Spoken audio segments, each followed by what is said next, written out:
Sorry, I just turned the recording on. So I have 4 different experiments, and each experiment lasts more than 2 years. Some of them are 5 years. So I have water and sowing date, different defoliation, and different full dormancy treatment. So the idea is simply represent which experiment. E1 is experiment 1, I is irrigated, LL is the 42 days cutting. So, yep. So for the field data measurements, what we did is we measured light inception and leaf area index from sun scan, and we also did destructed leaf area index and get that through meter calibration to calculate leaf area index as a leaf destructed way to calibrate the leaf area index that we measured from the sun scan. Across different experiments, people used different methods for leaf area index, but it all calibrated using destructed leaf area index methods. That's a really important point for people doing light and deception measurements. You must have a destructive calibration because the instruments are all different. Yeah, so for sun scan, that's what people reported. It's overestimate when the plant is really short, and we couldn't get doing a really accurate measurement when the plant is this height. Cool. So so here's a typical 84 days treatment of leaf area index growth pattern. If you look at the green dots, that's our measured data points. So you can see it's it start growing up, but then it's nascent. So we just simply call it a double sigmoid curve. For it's almost repeated itself in each regrowth cycle. So simply, if we put it in a diagram, it would be leaf area against thermal time.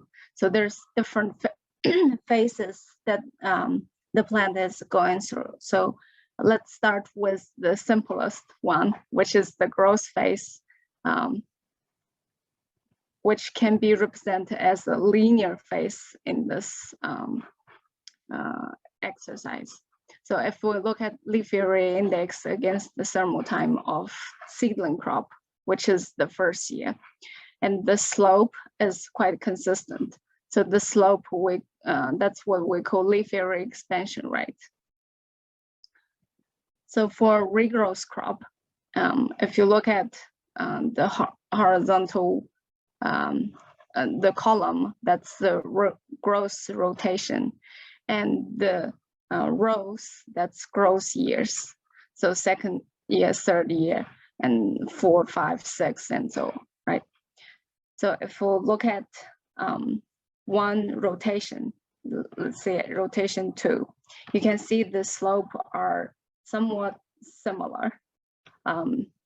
Although this is from different experiment, different years, but the slope are quite consistent.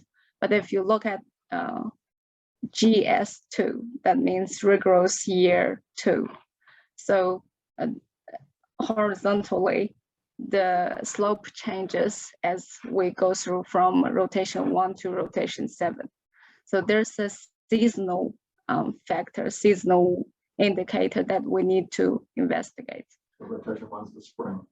Yes, so rotation 1 is the spring, rotation 7 is the winter, probably in end of April to early May. Okay, so we look at leaf area extension rate against mean photoperiod of that rotation. And so for regrowth crop in decreasing photoperiod, so decreasing photoperiod probably start at 6.5 decreased to 10.5. So we can see the leaf area extension rate decreases as photoperiod decreases. That means leaf area expansion rate slows down and as the season going to autumn. However, this is not significant in increasing photoperiod. And if you look at seedling crop has a slightly higher leaf area expansion rate. So if we implement the decreasing and all of those functions into APSIM, here's an example of what it looks like in the decreasing photoperiod.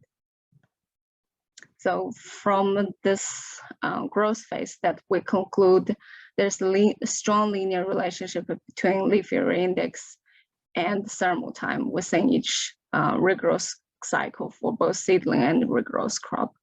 Leaf area extension rate is the slope of those linear regression. And during decreasing photoperiod, leaf area extension rate decreases as photoperiod increases. Perhaps the interesting thing is that we've done this with lucerne, but no one's ever done it with most of our other species.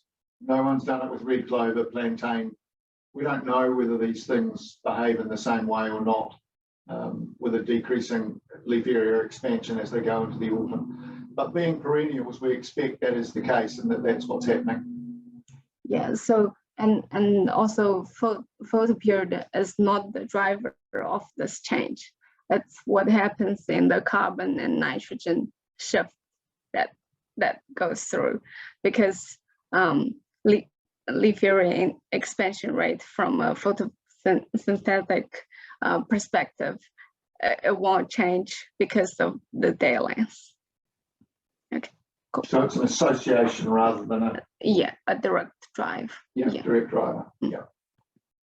Okay, so if we look at, if you remember those linear regression, and here's the interception, x interception of that slope. So for some of the rotation, so this is the x-axis is the number of regrowth cycle. So cycle 1, 2, 3 to 7. So as you can see, there's numbers below 0, which means there's a leaf area index already present, which means basal or small buds, yes, being present before we did the cutting. So after cutting, there's buds or leaves are ready to go. But for the majority of the rotations, which are above 0 to 200 degrees CD. So those rotation, which has nothing until 200 degrees CD, there's leaf area expansion rate start as what we calculate in the previous slides. If any of these things confuse you, just let me know. Okay. So maybe we're just, this particular diagram can be quite confusing, but essentially what Xiumei's saying is that sometimes when we cut a lucerne stand, there are already basal buds present. And so then the lag phase of that diagram she showed earlier is going to be very short because you've already got basal buds present, so they're going to expand immediately. And if you haven't cut them off or grazed them off, bang, they're going to be there. But if we don't have them, then the removal of the canopy is actually then the change in the red far red ratio at the base of the plant is then going to stimulate those basal buds to be produced. So if you're in a situation where you're cutting or grazing a vegetative crop, that looks to be about 200 degrees C days from when you remove that canopy until when you've got those basal buds present. But if you've got a canopy that you've left for a long time, then those basal buds are already there. So you can see that makes a difference for how you model light interception, whether you've got the basal buds at the beginning or you haven't. you've got to actually account for those basal buds. So that's really the factor that she's talking about. When she's got a -50, it means that the basal buds were already present when we cut or grazed the previous crop. So the lag phase is going to be much shorter. So let's get into our lag phase. So after animal graze, there'll be some left, and especially for 84 days cutting, there will be buds present after we cut the crop.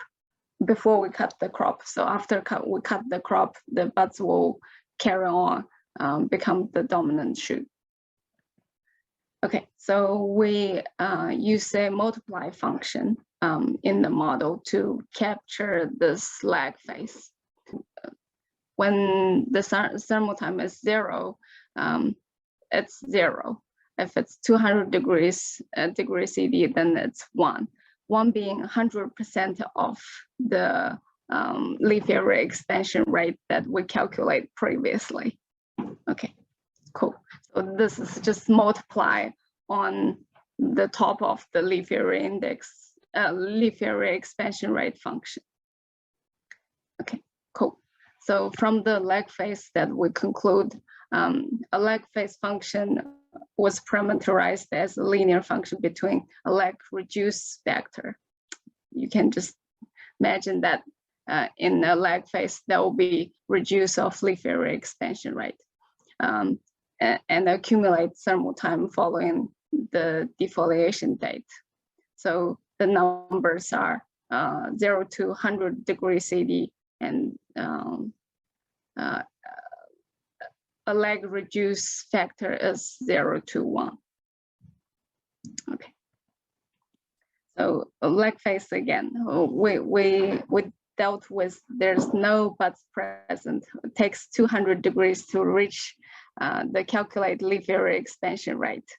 But there's regrowth cycles which already has buds present. So if we have basal buds, so the leaf area index initial won't be 0, it will be a value. But how we calculate this value is based on this function. So we assume that plant will start produce basal buds when the crop reach buds visible stage in the previous regrowth cycle.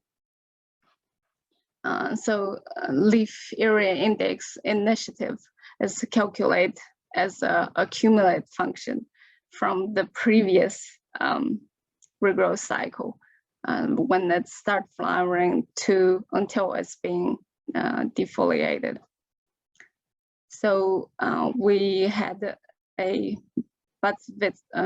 basal buds factor, which I'll calculate in the next few steps, and leaf area expansion rate times thermal time. So this two together will give you a leaf area index of the previous regrowth cycle. Then you times a basal buds factor will give you the initial leaf area index. So in the model evaluation process, we use the same index as yesterday. So I see from excellent, good, fair, and poor will carry on for using in this presentation. So back to the basal buds factor. So we tested 6 different values. So basal buds 0.2 give the best fit of an NSE value of 0.61, which is in a good range. So here's an example how we calculate leaf area initiative.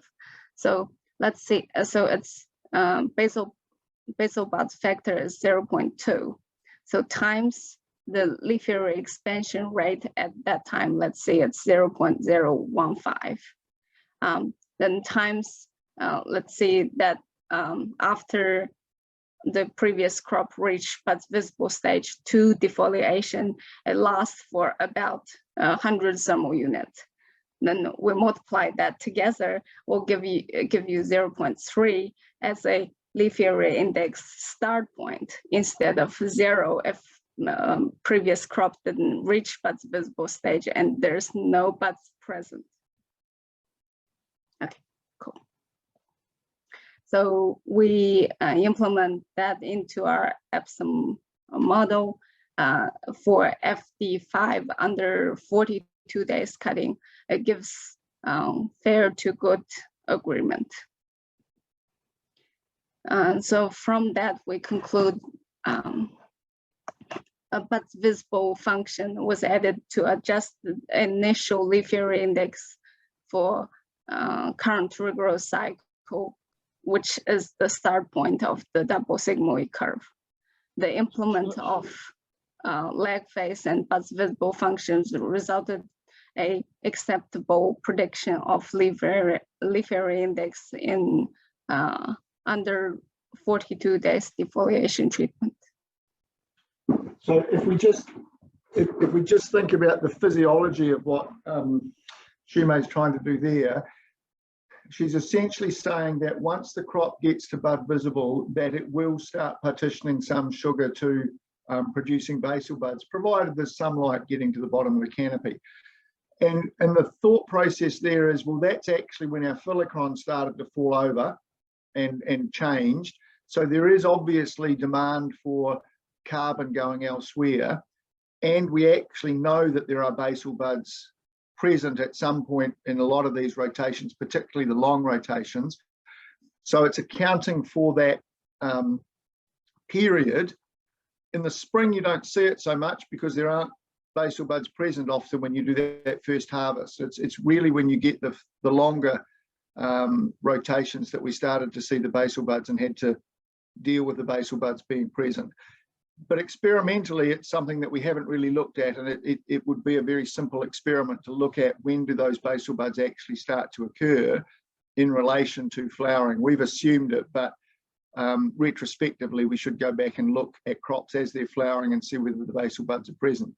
So Herman, if you've got a student, that's a very nice little project for them to do. The relationship between flowering and basal buds present would be quite good to confirm that modelling. Yeah, that's right.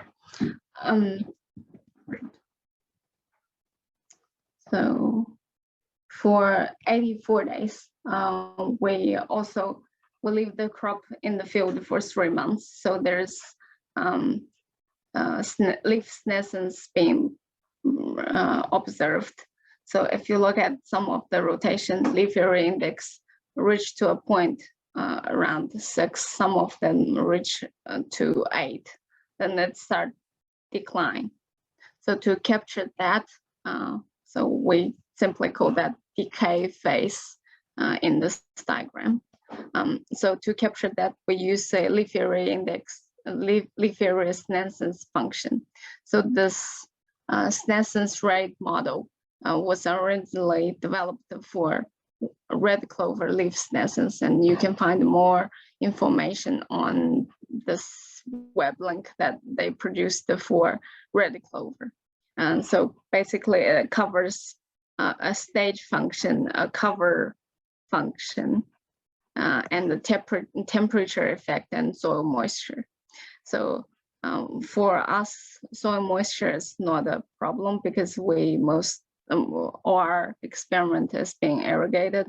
So I only use the stage factor, cover factor, and temperature factor.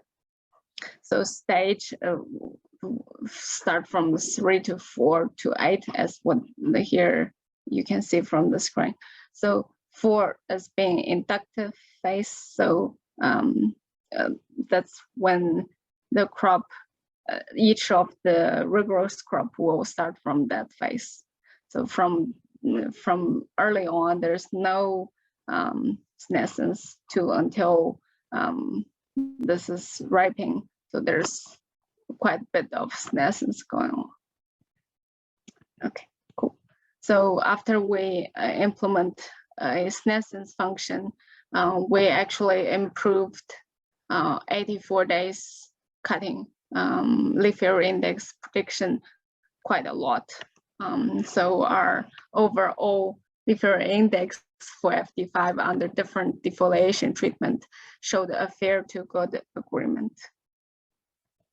So from this, we conclude that a senescence rate function is very necessary, especially for 84 days treatment. So moving on to leaf area index, leaf area extension rate for FD2 and FD10. So previously we dealt with FD5. So the difference between FD5, 10, and 2, as you can see here. So FD2 in decreasing photoperiod shows that slightly declining as we see in FD5, but in FD10, this trend is not showing anymore. Also in FD2, it's not significant either. And then increasing photoperiod, it's pretty consistent as for both FD2 and FD10, which is consistent which is the same from FD5 as well. So if we use those functions for FD2 and FD10 and implement that into the model, it gives poor to good agreement, poor agreement mostly from FD10 under short photoperiod. Some of the short defoliation treatment. This is because when we look in the field FD10, the population dropped after 2 or 3 years, especially under a short 28-day cutting regime. So one of the assumptions when we're doing this modeling is that we're under non-limiting conditions, but the defoliation treatments actually created some limiting conditions. And so we need to account for those, which we'll do tomorrow. Yeah. Okay, so also we calculate a extinction coefficient value for seedling rigorous crop. They showed the same as this exponential function showed. So the extinction coefficient value is 0.81 from this graph, and the critical leaf area index is 3.65, which means after 3.65, it reaches 95% of the total maximal fraction of radiation interception. So after leaf area reach 3.65, there's no significant increasing of radiation interception. Yep. So here's the model structure as we discussed all the steps that I put in the model. So if you look at the first step, so we used FD5 under 42 days defoliation treatment, develop a base temperature function, leaf area expansion rate function, lag phase function, basal buds function. And we simply put that into leaf area module and tested that against different defoliation treatment.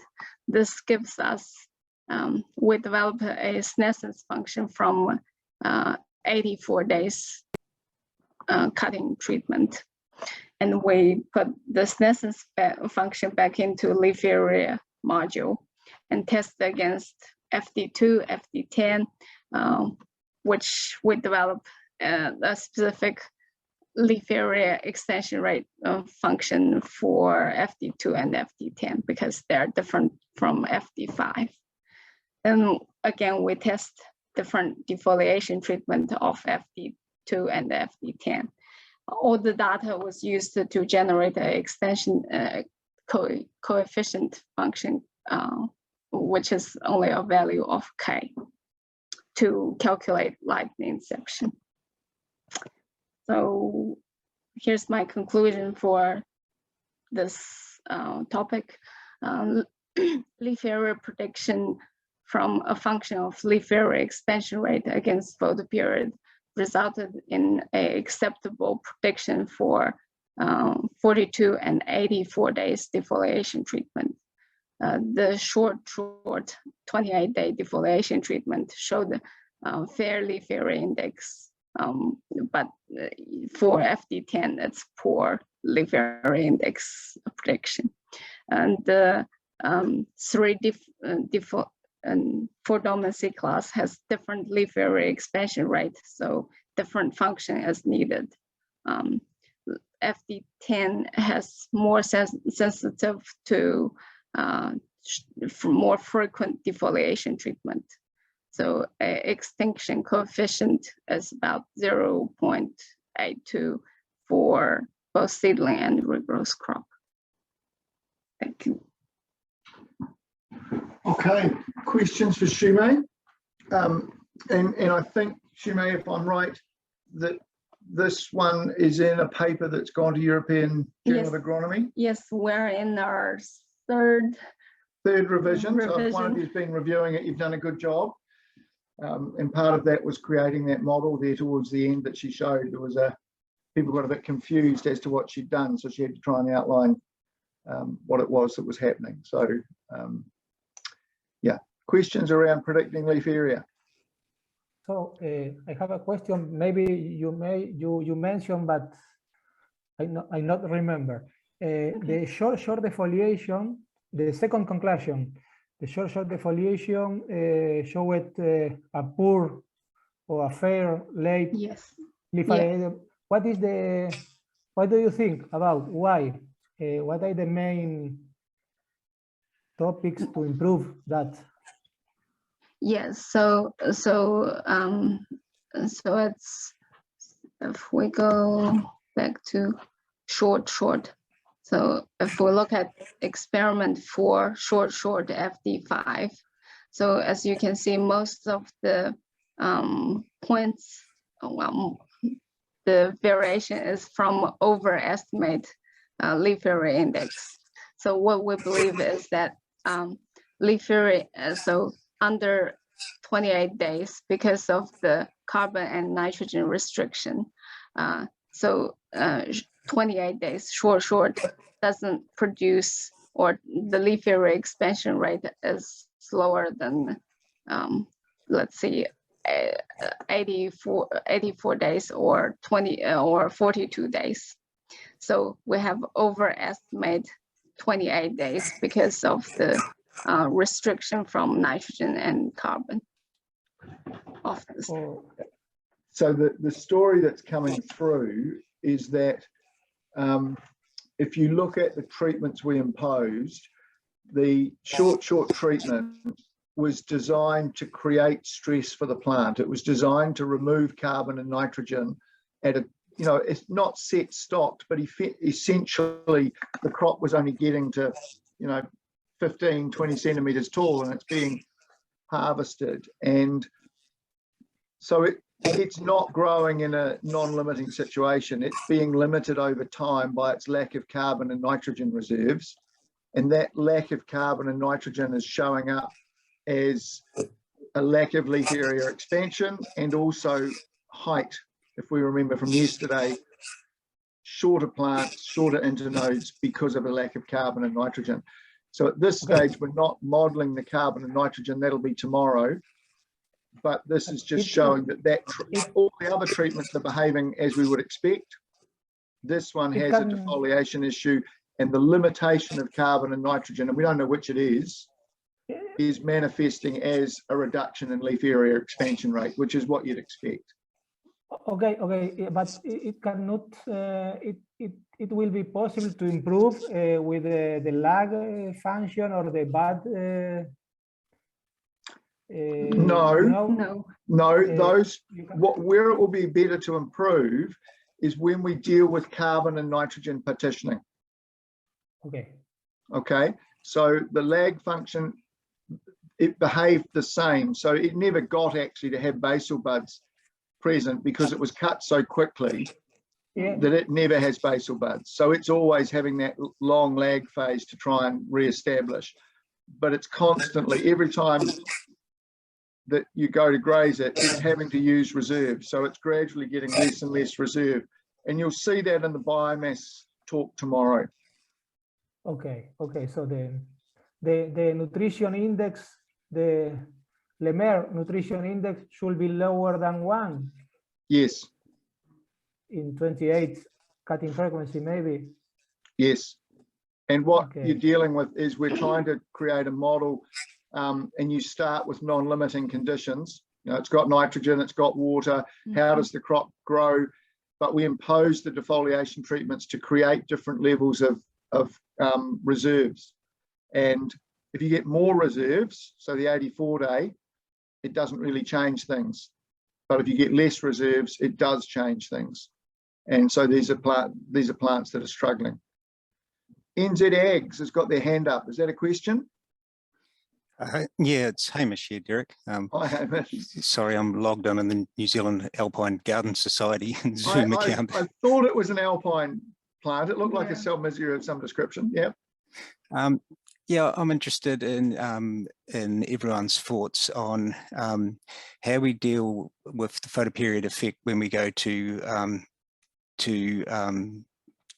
towards the equator or further towards the poles, where we're getting bigger changes in photoperiod. If anyone out there's sort of got data or ideas on how Xiumei's ways of dealing with photoperiod responses in leaf area might vary at different latitudes.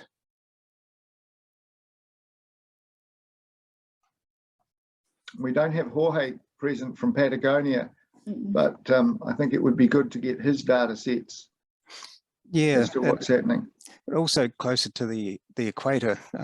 You know, if we're going to get this model into release, we're going to need to be able to simulate crops in Queensland. I know is going to be essential when they're dealing with much smaller photoperiod ranges.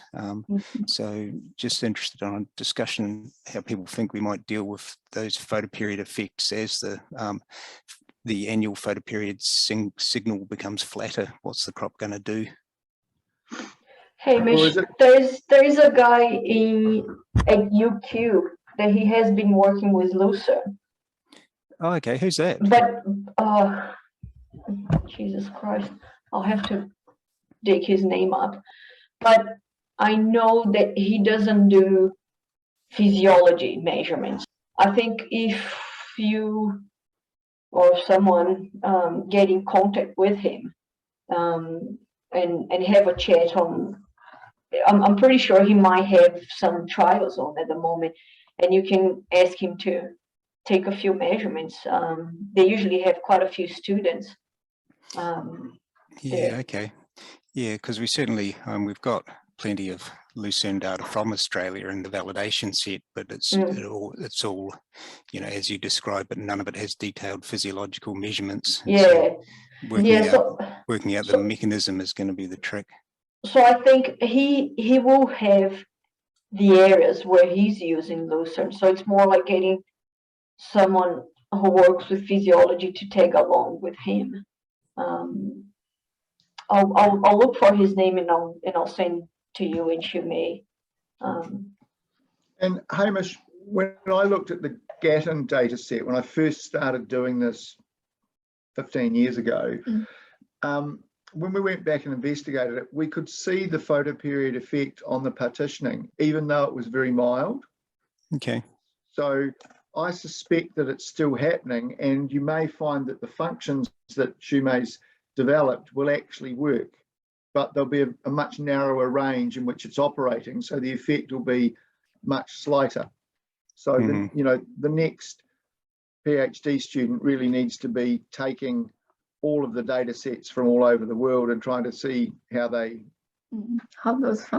functions hold in the different places. But the Gatton data set that when I started, there was only, you know, the first 2 years of your data set and the data set from Gatton that Mike Robertson had collected. And when I couldn't make our data work, both from a flowering perspective, but also from the partitioning perspective, we went back and looked at his data and said, yes, there actually was just a slight change in his partitioning as well from Gatton. So it may actually hold reasonably well. Yeah. Okay. Cool. All right. Yep. Other It'd be great. questions? Be great from to this know one? if anyone else is familiar with any leaf area index data sort of through the season from different latitudes. Was Jorge collecting any? I'm not sure. We can follow that up with him. David, you wanted to make a comment? I had a question on the function. Yep. The summation from start flowering to defoliation. What do you mean by start flowering? Do you mean bud visible? Yes, but this was stage. Yeah, start flower.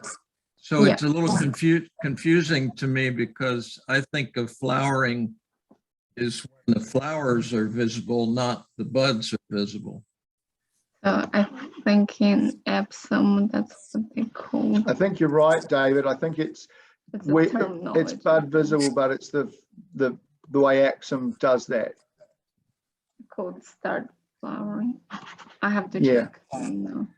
But you're right, it's bud visible. So the indication is that once buds are visible, and then if you remember from yesterday, the time from buds visible to flowering is simply driven by temperature.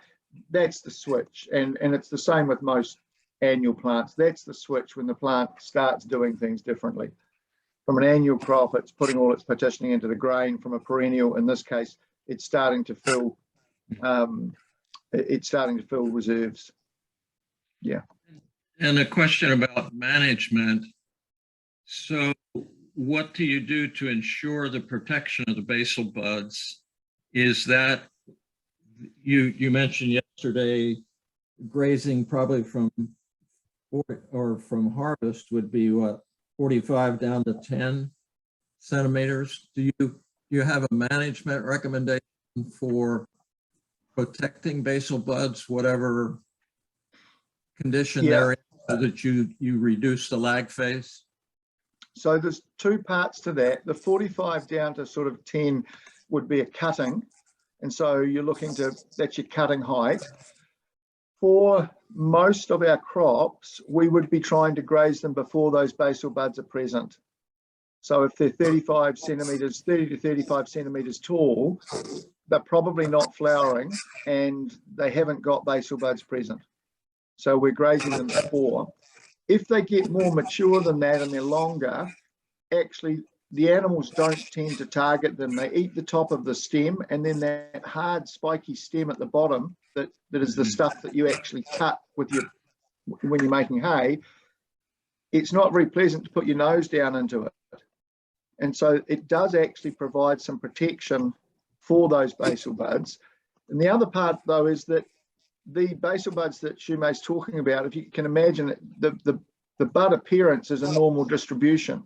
So you're really only talking about the first few that are initiated before the canopy is removed, and then you get a big flush of more basal buds. So if you lose a few at the beginning of the early ones, it doesn't seem to have a big penalty on it. You're still going to get a big flush from changing that light environment at the base of the plant, and have a whole lot come through from there. Okay, thank you. Okay. All right, we might stop there and let Edmar, if he's with us, share his screen. Can I just ask something? Is it surprising that the K value was the same for seedling and regrowth, Lucerne?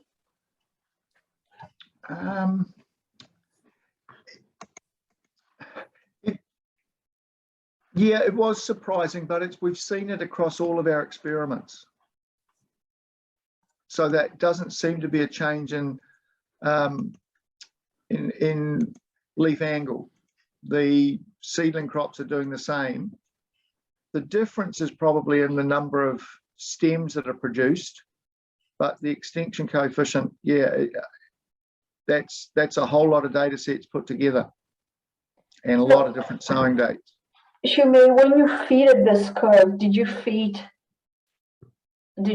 for like one for each seedling?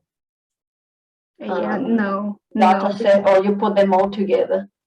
to put feed them one? all together because feeding in separate seedling and regrowth crop they give me the same equation. So, but you did do that to start with. Yes. Oh.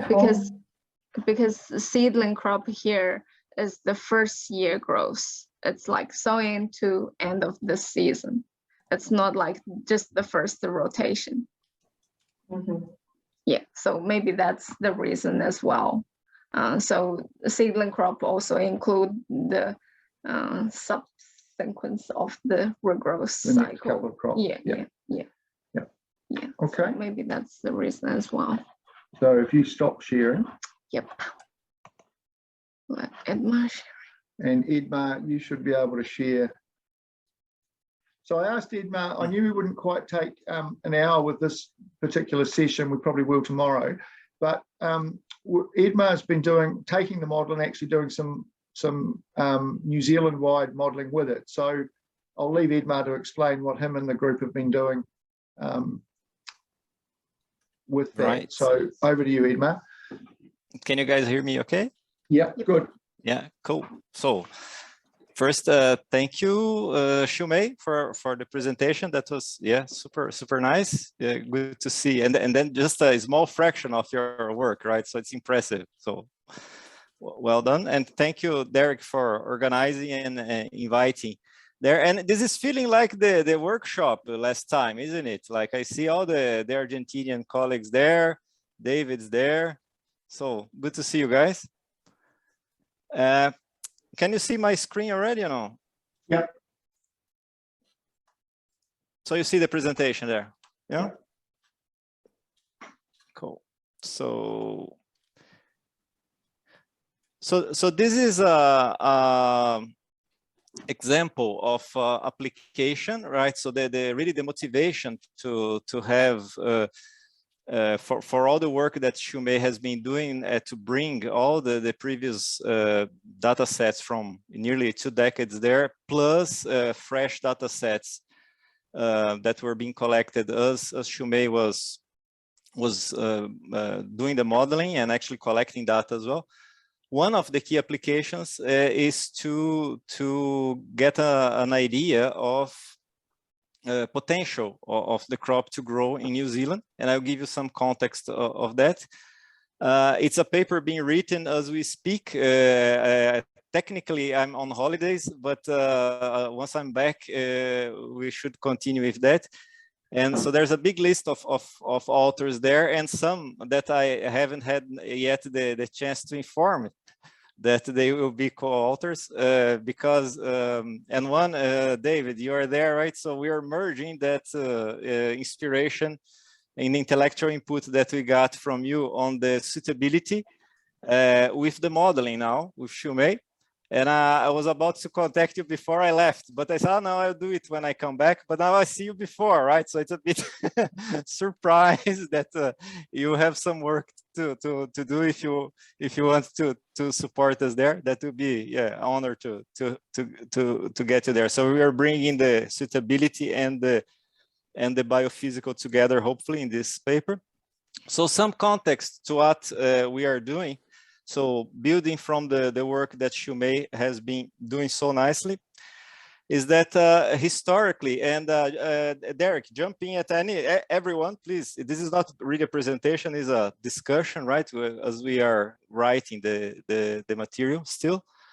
But historically, in the past, New Zealand reached up to more than 200,000 hectares of lucerne. Of course, I believe compared to Argentina, this is not a big area, but for New Zealand, that was quite a well spread use of lucerne in the past.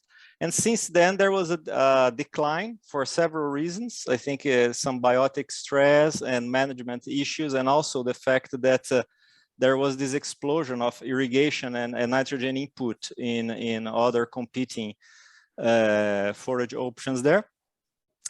But more recently, it has been going up again.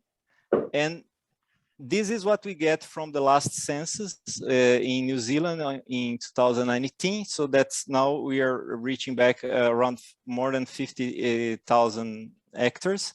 And this is more or less the distribution that we have across the country there. And so the thing is that, by the way, Jose, I just read your paper, man, and I just realized that we got some ideas from you. So if this looks like a map that you have there, it's not plagiarism, it's a good coincidence, right? That because we also want to look at yield gaps in the future. We might not reach as far as you guys did in Argentina, but that's an idea. So this is how especially variable the weather conditions are in New Zealand, right? So you have from the warm temperatures in the north to the cold in the south, and the dry in the east coast to the very wet in the west. And the idea is to use now the model to get an idea of the potential, the productive potential of the crop across the different regions. And we are using two models, of course, one coming from Xiumei's work with APSIM NextGen, and the other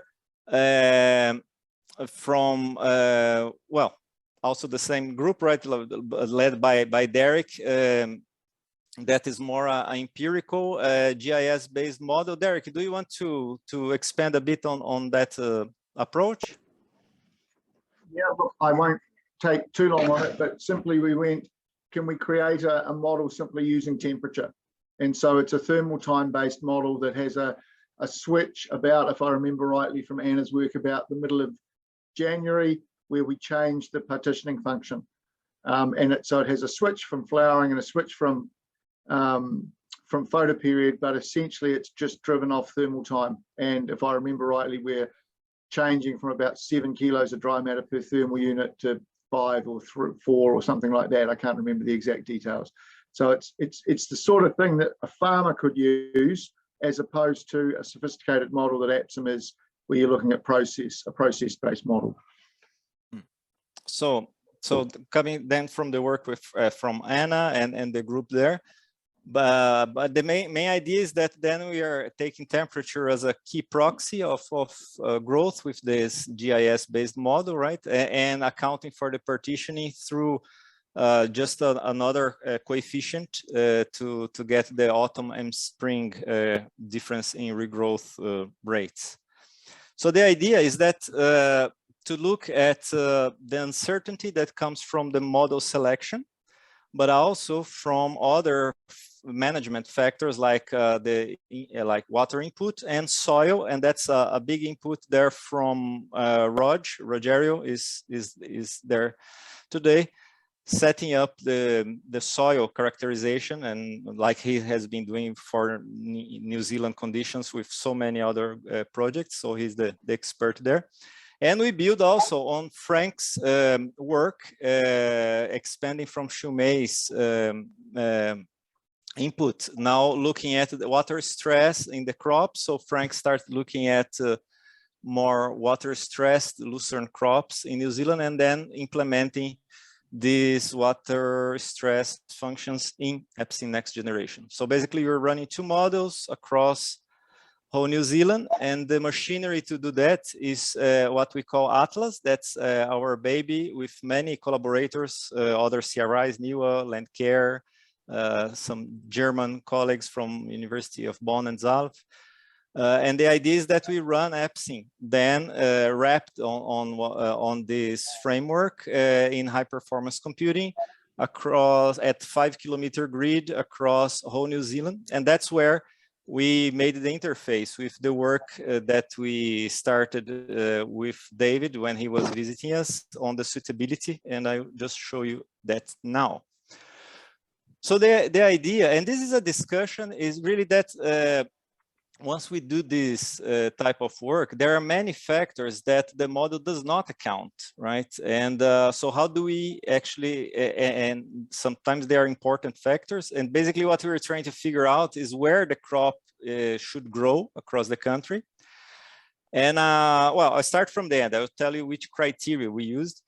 So we used soil drainage, and the rationale there, I'm really keen to also hear from the guys in Argentina, is that if it's too wet, we have risk of disease, right? Root disease, like Phytophthora root rot.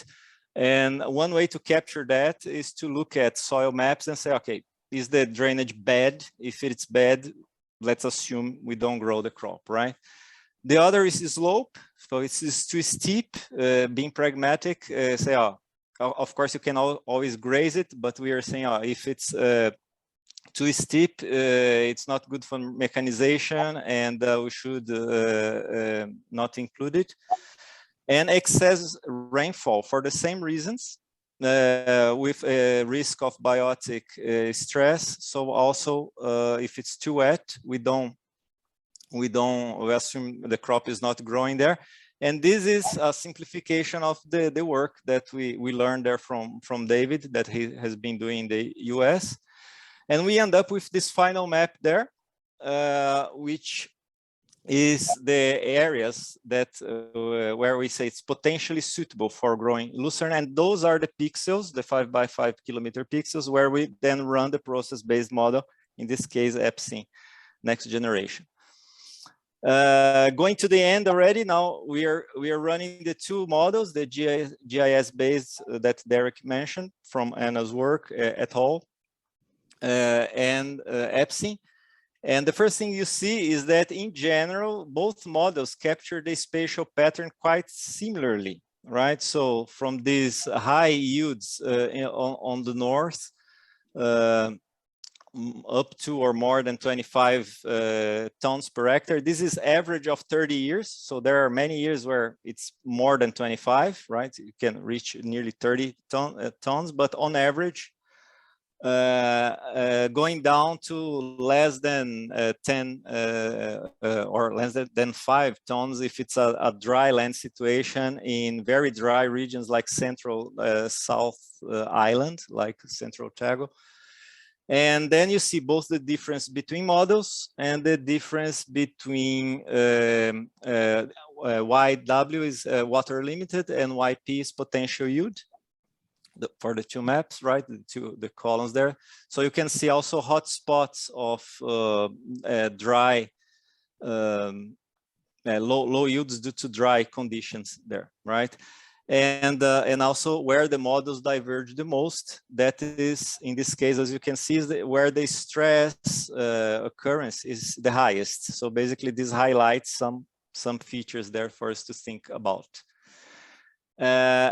And this is further explored in this picture here. This is in this figure here. It's a sensitivity analysis, just basically looking at 3 factors like the model choice, the water supply, either irrigated or rain-fed, and then the soil water holding capacity. There are 3 soils. I didn't mention that, but Raj parameterized 3 soils, and then basically it tells where each factor is more critical. So the choice of model is extremely critical in the south or where the stress is the highest, a representation of what we saw before, because the models diverge the most where the stress is the highest. And so there are some lessons to learn, things to think there, right? Water supply, as you would expect in the drier regions like Hawke's Bay and Canterbury here, also a bit in the Central Otago. But interesting, soil is the factor that explains most of the variation. So the importance of soil there across the whole country, but relatively, particularly in the northern regions, because that's where the other factors have a lower relevance. And yeah, so basically that's probably the end figure of a paper there. And some aspects to highlight, to discuss with the group is that one of the first lessons that we learned when we were doing that is that management becomes hugely important when we do spatial assessments like that, because of this interaction between, for example, the foliation treatment and environment. And because you start having some kind of a weird model behaviors if you don't pay attention on that.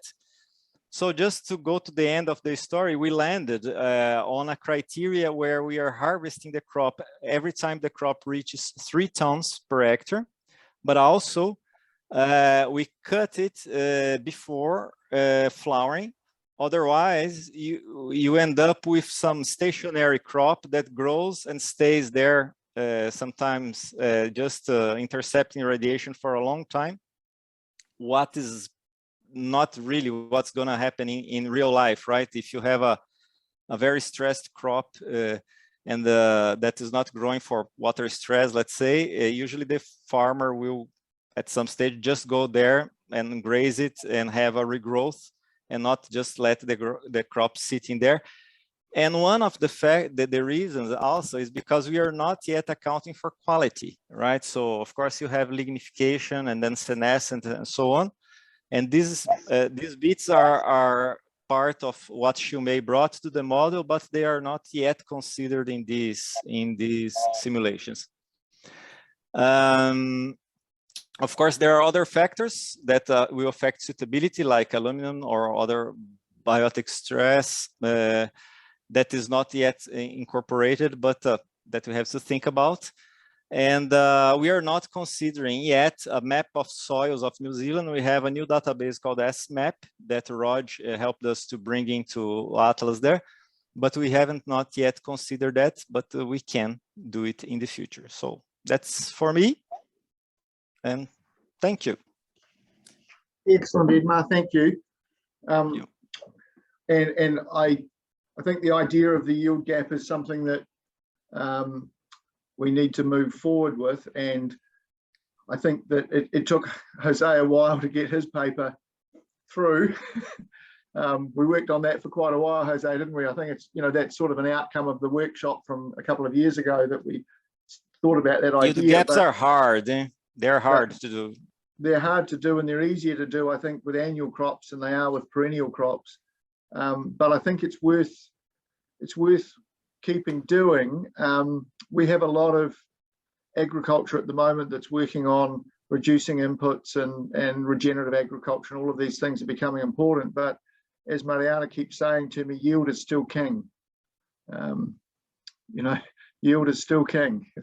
It's still actually what produces. It's always a key part of the story, isn't it? You cannot ignore it. Yeah, you cannot ignore it. Meat, milk, grain, yield is still king. And I think the analyses that you're looking at, what we're really looking forward to is then putting climate change scenarios and those things once we've got models that are working and we're quite comfortable with. Look, I'm conscious that it's after 9 o'clock. Can I just ask one thing? Yep, I was just going to say, if anyone wants to leave, feel free to leave, because we're over time, and I see Frank's had to go, but otherwise, yep, I've still got 10 minutes or so if people have got questions or want to ask Edmar questions. When you simulate the yield potential of a crop that is being defoliated, would you, I don't know how to ask this, would it be good to try to defoliate only when the critical leaf area index is reached? Yeah, that's a good question, Mariana. It basically suggests that we need to set up a model run that tries to optimize yield. And it's not a run we've done yet, but it is a run that I think would be worth doing, is working out, well, what is the optimum time to harvest this crop? And as you say, it would be when we hit 95% light interception, so critical leaf area index. Because the simple grazing module in APSIM does that. You can actually put a function based on ground cover or something like that. And we haven't done that scenario. Well, yeah. But I think it's a scenario that would be an extension of the sort of work that Rogério and Edmar have been doing. I think it would be good. Yeah. There's always more to do. Yeah, just I have two questions. One for Xiumei that I was not able to do before. When you mentioned that the leaf area extension rate was it was constant for FD10, right? I mean, Yes. so there were no differences. So photoperiod did not affect FD10. It just grew the leaf area index at the same rate year long. Mm-hmm. Okay, so I got that right. Good. And then just a quick one for Edmar. Actually, I was thinking about what Mariana was saying. So I think that the yield gap is very important, but if we think about how farmers use our lucerne, I think that perhaps it's even more important to check the consumption gap or how much forage we can harvest with our, well, sheep or beef or dairy, whatever we're using.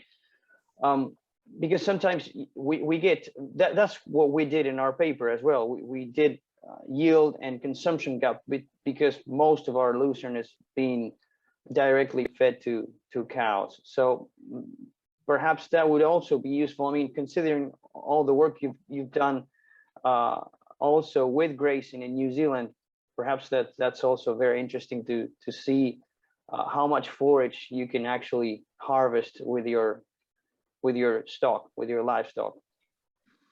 That's an excellent point. Yeah. And partly that's why Edmar went to the 3 ton as one of the scenarios, because we said we think if it's 3 ton, we'll actually be harvesting all of it.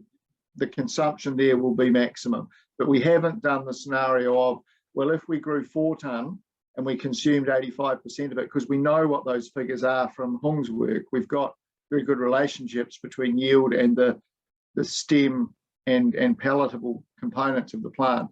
So matching the quality with the quantity is definitely something that could be done. Yep. Lots of questions, lots of things that can be done. This particular student's finished. And so it's finding the next one to come along and do those things. But I think we're in a good place now with a model that's operating reasonably well to move on to the dryland responses plus some of these quality management issues. Yeah. And Jose, I'll be reading your paper carefully to get inspiration there. So come on. I have a question. I will try it in my English. It's related to the first question of Jose, the leaf area extension rate, constant in non-dormancy cultivar. I remember a figure which relates temperature and crop growth rates in autumn and in spring. So at the same temperature, you have different crop growth rate. It's a Muth et al. 2003. If you are not able to find a different leaf area extension rate in a non-dormancy cultivar, I can imagine that the figure change, this figure relating temperature and crop growth rate is not the same now for this cultivar. That's an excellent observation, Herman. That figure was based on an FD5, and part of the work that Xiumei was doing was to see whether that figure stays the same for an FD2 and an FD10, and you'll get the answer to that question tomorrow. Thank you. Okay, because tomorrow she's going to do biomass, and she can show how she's dealt with biomass, because it's an excellent question, because the biggest difference that we had to represent was how the FD2, 5 and 10 dealt with within a regrowth period and how they dealt with the photoperiod. And so she's got that for you tomorrow. Okay. Of course, that leaf area index is stems are not there, so well. Yes, Okay. so the leaf area index extends into the biomass component, and then it's a case of where does it partition. Okay. So you're right, that figure may not hold for everything, but it certainly the pattern did. Yeah. Thank you. Okay. Good. I'm not seeing any more hands up, and we're 9:10, so we're over time. But I appreciate everyone's input, and we'll see you all tomorrow morning, our time. If you're wanting to find out a bit more, that'll be the main one. Have a good day. It's fine here today, so we've got the sun shining. We've had a magnificent season. The only people complaining are the cropping farmers who can't harvest their their crops, but the pastoral farmers are smiling, Laura. I might be able to buy you all an ice cream with the return we got from our green peas. So my shout next time. One ice cream each. No, probably one to share. Yeah, there's a few down here. The white clover crops have been grazed. The grass seed crops have disappeared. There'll be no end to fight. It's a horrible, horrible harvest for our arable farmers. Yeah. Yeah, and we want to buy 10,000 lambs, and everyone's holding on to them, so the price has just gone up. Yep. No, you won't be able to buy those out of your pea harvest.